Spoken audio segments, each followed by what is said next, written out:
Guys, welcome to week 3 of our coverage of incidents around the house. We've made it.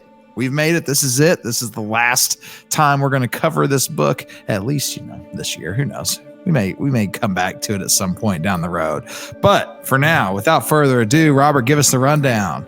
All right, guys, when last we left, our family was like moving from house to house, trying to find anywhere safe from Other Mommy. But we learned Other Mommy will follow Bella and the family wherever they go.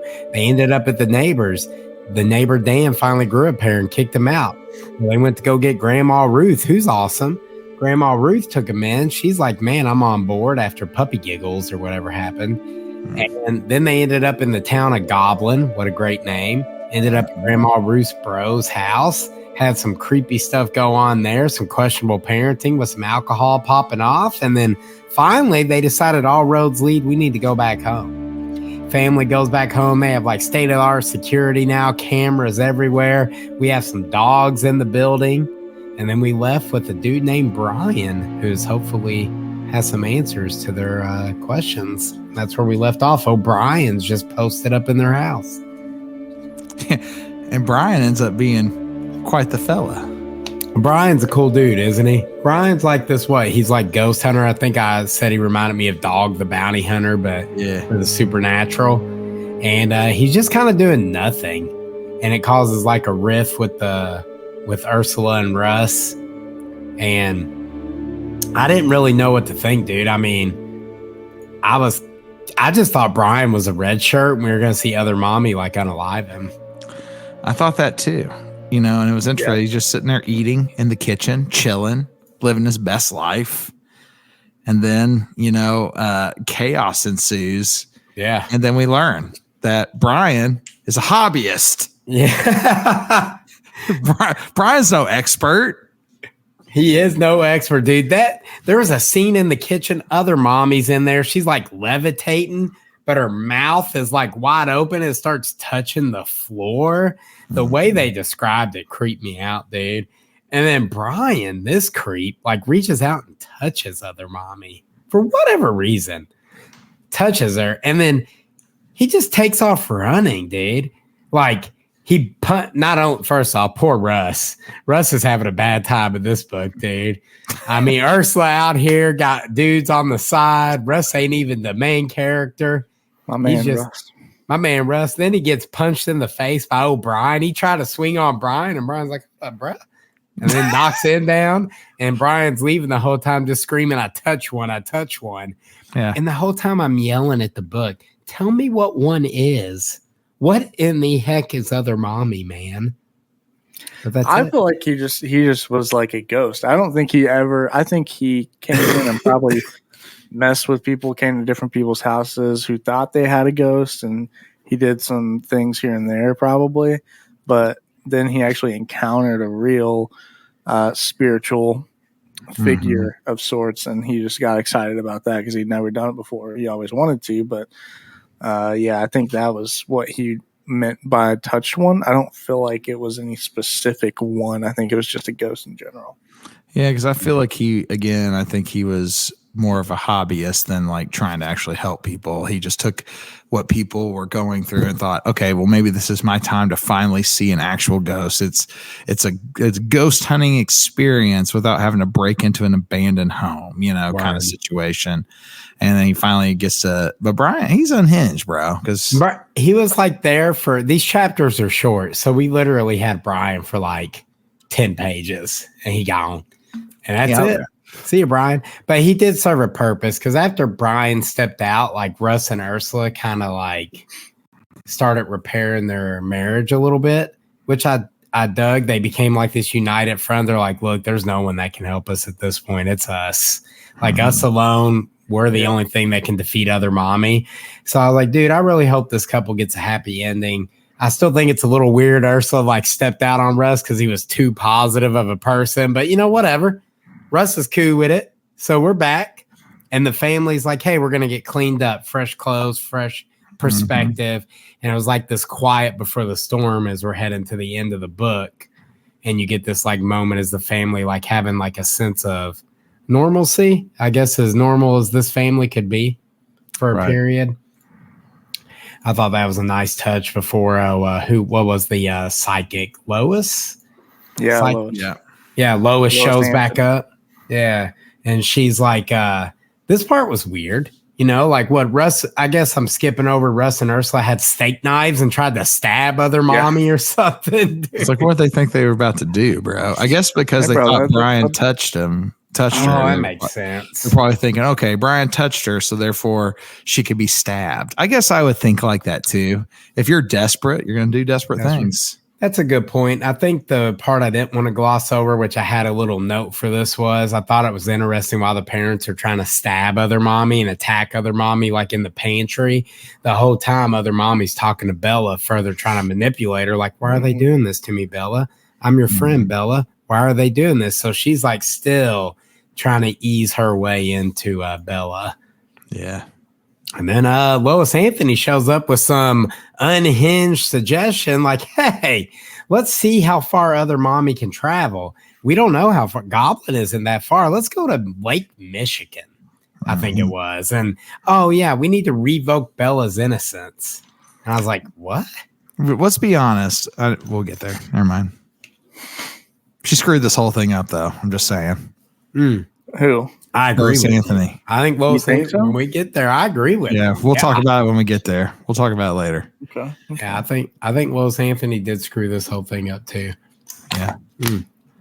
But they head up, they go to Lake Michigan and they come up with their plan of action. And then again, we get like some nice quiet moments again, except for like there was a weird bit about like a dog slowly crawling towards the group, which that dog was other mommy. Come on, bro. Yeah. Yeah, because other mommy was in the water. Yeah, that was like the creep factor of that was that Bella thinks it's a dog, but the way she's describing it, her brain isn't really understanding that it is other mommy. So like in her mind, it's just a dog that she sees out yonder. But then we're like, yeah, that's other mommy. Didn't Anthony see it too?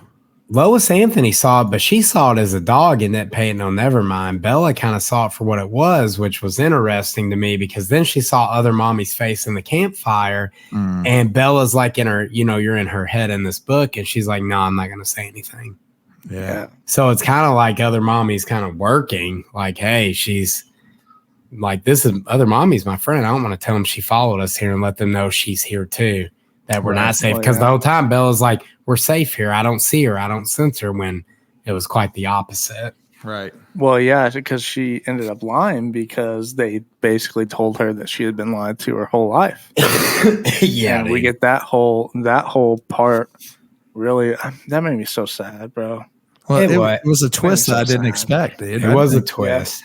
Because when I thought they were talking about the innocence, I thought original mommy, OG mommy, was about to tell her all the dudes that she'd been sleeping with. I was like, here we go. And this is like, this is what we're getting ready to have go down. Is this what we're getting ready to do?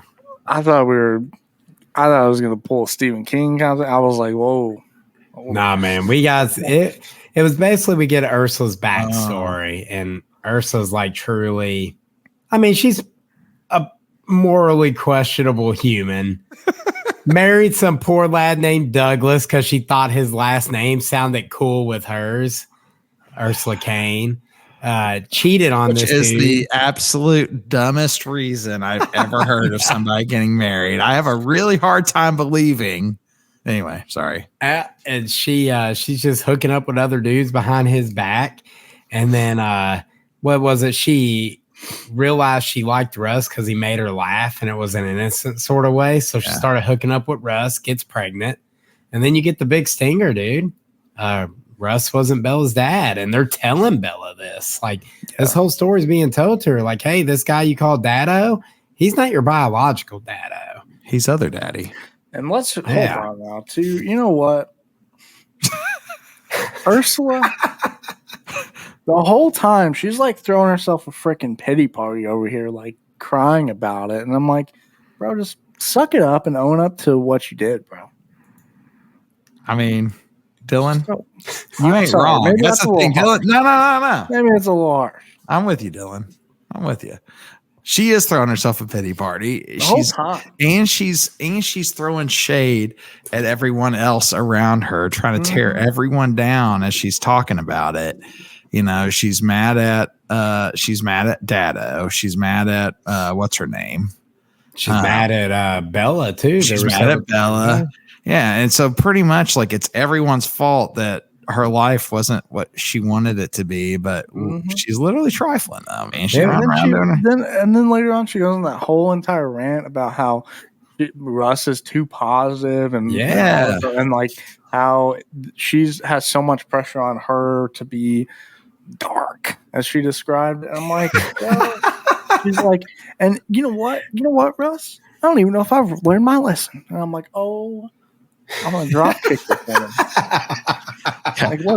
Like, at that point, I'm like, Russ, bro, it's time to drop the captain act, bro. You got to kick this chick to the curb, bro. You need to run. I mean, at this point, I don't even know how much I feel bad for Russ, bro. Yes. Bro, Russ an enabler. I feel bad for him, but like at the same time, I'm like, dude, you can't just let it keep happening. He does. My man. Dylan, I appreciate your passion for this right now, dude.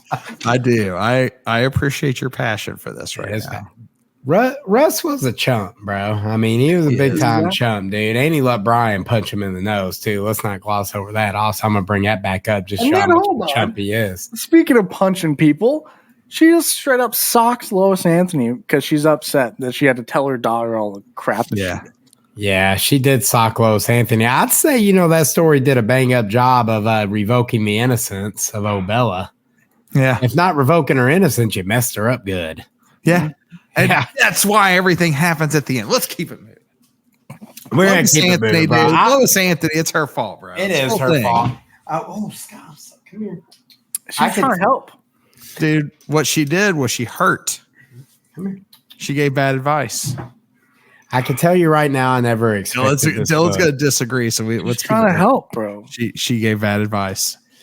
I think Lois Anthony was trying to help, but the advice was terrible. Terrible advice. She may have been trying to help, but she gave bad advice. I never expected this book to take this turn, y'all. Never. I didn't expect this twist. I didn't expect this whole Lake Michigan scene to happen at all. And through all the bonding between Russ and Ursula in previous chapters, I was like kind of on a course. We're going to get a happy ending with the family repaired. And then I was like, I don't know how happy this book's going to end after this. Because that's kind of jacked up. So we had that like heavy stuff go down for a 9-year-old to deal with. And then Bella's obviously like, well, look how easy they lied to me my whole life. I'm going to lie. Other mommy, I can't sense her anymore. Boom. And then she starts looking for her and everything. Yeah. She's trying to find other mommy because other mommy's her friend. Yep. And then, like you said, Ursula socked Lois Anthony. And really all of this is Ursula. She's like coming to grips, freaking out like she's the reason other mommy manifested herself because she didn't want to be a mommy and she didn't want to be around and she wanted to do all this other stuff. And Ursula just like came undone in the worst way. And even still, the homie Russ is over there trying to be this positive beacon. Yeah. And that makes Ursula even more angry. It's like, dude, I have no idea how we got here. Run, Russ, run. I don't think we're supposed to like Ursula or Russ, to be honest. I don't know if I'm supposed to like either one of these people. I mean, Bella's the only character I actually really liked. Yeah, well, I like Grandma Ruth, man. Grandma Ruth was cool, too. Yeah, we can't hate on her. But Ursula and Russ are still trying to make it out. And then there was like that cool scene with other mommy like kicking Bella's seat in the car. And by cool, I mean creepy. And Bella's like looking in the trunk and I kept waiting for the jump scare, but it never came. So we're at the end now, dude. We get back to the crib. The homie's there, the goat, Grandma Ruth. And Bella's like, Grandma, are you really my grandma? And that broke my heart, dude. Yeah. That right there actually like hurt me in a way. And I'm like, dude, look what y'all did to this kid. Mm-hmm. And so dude, the family inadvertently, Lois Anthony thought she was helping, and where I'm on Justin's side, Lois Anthony has now inadvertently pushed Bella to other mommy. Yeah, 100%. I think if it weren't for this whole situation at the fire, Bella would have still been more conflicted, but instead she's ready to run into other mommy's arms because she's just looking for a friend at that point because she feels like everyone around her has lied to her, taken advantage of her in some way or whatever.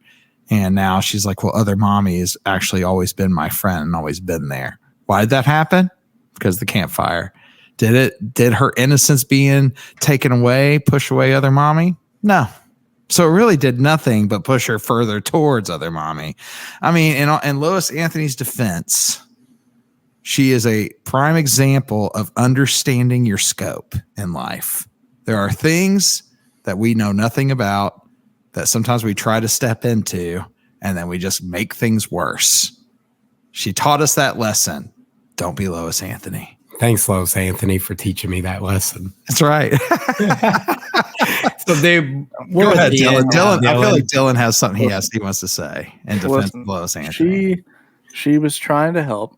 Okay, sure. I understand what you're saying. You know, if you don't understand it, probably shouldn't interject yourself in the situation. But she was trying to help. I feel like that sounded at least like some pretty sound advice from Lois Anthony beforehand, before everything that happened. I don't know if that was the right way of going about it. I don't know. But I just feel like she was trying to help. I don't know what else. I mean, what else would you have done in that situation, though? Like, what really other options did they have? I think going far away was the right move. Like saying, hey, let's go to the beach and hang out at the lake. That was fine. She followed him. Right. But I'm saying if you're Lois Anthony, you're giving advice and you're trying to figure things out, go there.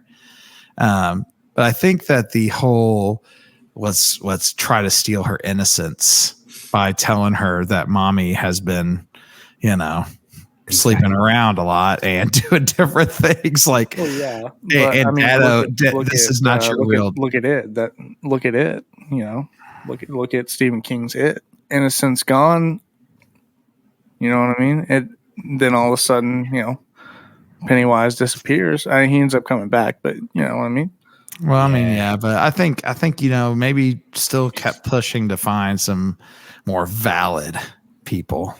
I know the Catholic Church pushed him away, but if I'm in this situation, bro, I'm trying to find a priest. Yeah. I'm trying to find any priest that will come help me. I do want to mention for listeners that the whole revoking innocence thing we're talking about, I don't think I elaborated on. Lois Anthony's like, hey, we need to make Bella less appealing to other mommy, and we're going to do that by stealing some of her innocence.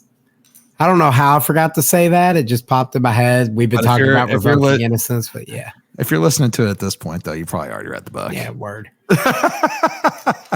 Dylan, take us into the ending, bro. Hit it.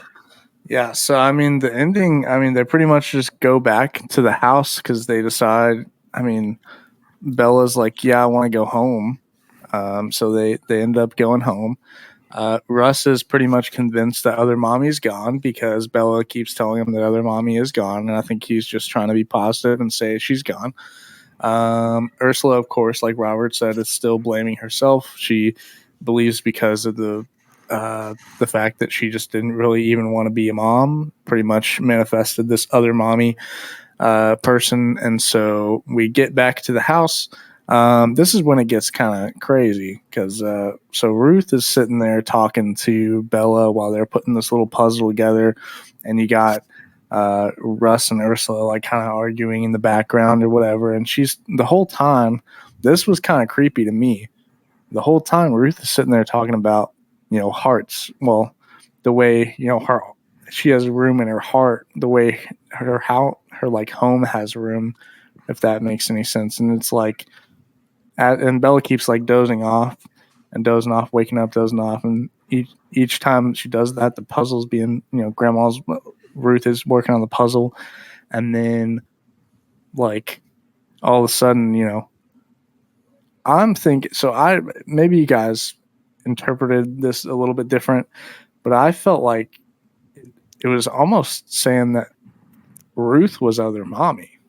Or maybe I read that wrong. I think other mommy was impersonating Ruth. I don't think Grandma Ruth was actually there when they got back. Because we know other mommy can impersonate other people. Well, yeah. So I knew she was impersonating. Like, I thought she was impersonating. But then that one part, like, because whenever everything starts going down. Yeah. And all of a sudden Bella's upstairs because Ruth is, like, pressing Bella. And all of a sudden she's like, can I go into your heart? And then Bella goes upstairs, and then all of a sudden Ruth is yelling, and then Ursula's like it's what you say, it's my mom or whatever. I don't know, but like I felt like it, the way it sounded to me. Maybe like I said, I misinterpreted it, but it was almost like the whole time or something that Ruth maybe was other mommy. I mean, maybe that's a crazy theory, but I don't know. Word. I feel like that whole last little part was kind of chaotic. It was Bella chaotic. runs upstairs and everybody's screaming, and then all of a sudden the whole house goes silent. No one's there anymore. And other mommy peeks her head out. But I mean, I don't know. I don't know how you guys feel about that. Other mommy didn't just peek her head out, dude. Other mommy unalived Russ and Ursula. They gone. All right, okay, so you guys think that's what happened? You guys okay? Yeah, I mean, Bella heard her parents' bodies like hit the ground. Well, like, yeah, boom, yeah. Boom. And I took that to mean we got like Paranormal Activity 2 at this ending, like the demon. And Paranormal Activity 2, the whole family gets killed except for like the daughter who's off at a party. The demon kills the dad, the mom, and then takes the little baby Hunter, and the movie ends. To me, that's basically what happened in this book. Like other mommy kills the parents, and then Bella's like torn up and wants things to be happy again, so she lets other mommy in her heart, and then inadvertently now Bella's dead. So it's like, everybody just died at the end of the book, and Bella's like talking about being in other mommy's realm, like just wandering around as a spirit almost. And it's like in a dark space, just a dark room. She said, maybe I'll find a friend. And she said something about, hi, Bella. She said something like that. I'm like, well, what's happened there? What's this? So I think it's like they swap places. They swap places, and now I think Bella's to be next to other mommy and trying to get in someone's heart type deal. Yeah, that's what I feel like. She's like, I feel like, maybe I'll find a friend, someone that I can reincarnation.